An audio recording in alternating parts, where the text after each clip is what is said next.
ابراہیم اور اسماعیل ہمارے گھر کی بنیادوں کو اٹھا رہے تھے۔ اب یہاں اللہ تعالیٰ فرما رہے ہیں کہ باپ بیٹے دونوں بیت اللہ کے گھر کی تعمیر میں لگے ہوئے تھے۔ حضرت ابراہیم علیہ السلام خانہ کعبہ کے اصل معمار اور بانی نہیں ہیں، بلکہ خانہ کعبہ سب سے پہلے حضرت آدم نے تعمیر کیا۔ سورۃ آل عمران میں یہ لفظ آئے ہیں کہ بے شک سب سے پہلا گھر جو لوگوں کے لیے مقرر کیا گیا یہی ہے جو مکہ میں ہے۔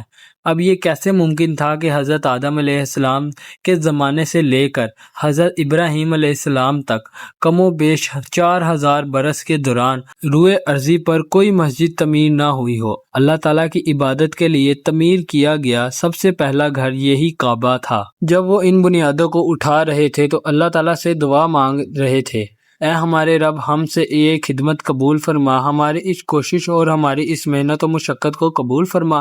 جس وقت حضرت ابراہیم علیہ السلام بیت اللہ کی تعمیر کر رہے تھے، اس وقت حضرت اسماعیل علیہ السلام کی عمر لگ بھگ 13 برس تھی۔ آپ اس کام میں اپنے والد محترم کا ہاتھ بٹا رہے تھے۔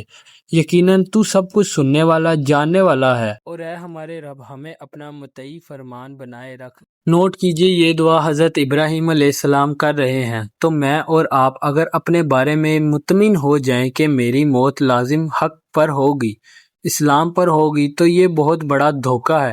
چنانچہ ڈرتے رہنا چاہیے اور اللہ کی پناہ طلب کرتے رہنا چاہیے، اور ہم دونوں کی نسل سے ایک امت اٹھائیو جو تیری فرما بردار ہو اور ہمیں حج کرنے کے قاعدے بتا دے۔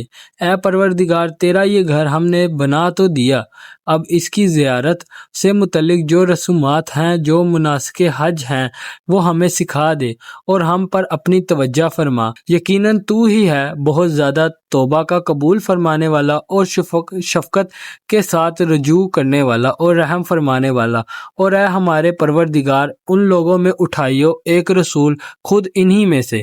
یہاں حضرت ابراہیم اور حضرت اسماعیل علیہ السلام کی نسل یعنی بنی اسماعیل مراد ہے۔ وہ دونوں دعا کر رہے تھے کہ اے پروردگار، ہماری اس نسل میں سے ایک رسول مبعوث فرمانا جو انہی میں سے ہو، باہر کا نہ ہو، جو انہیں تیری آیات پڑھ کر سنائے اور انہیں کتاب اور حکمت کی تعلیم دے اور ان کو پاک کر دے۔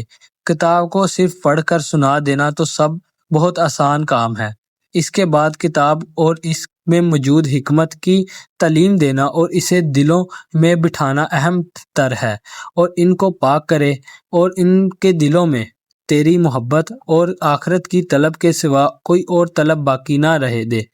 یقیناً تو ہی ہے زبردست اور کامل حکمت والا۔ یہ تھا سورۃ بقرہ کا 15 رکوع۔ کل ہم سورۃ بقرہ کا 16 رکوع ڈسکس کریں گے۔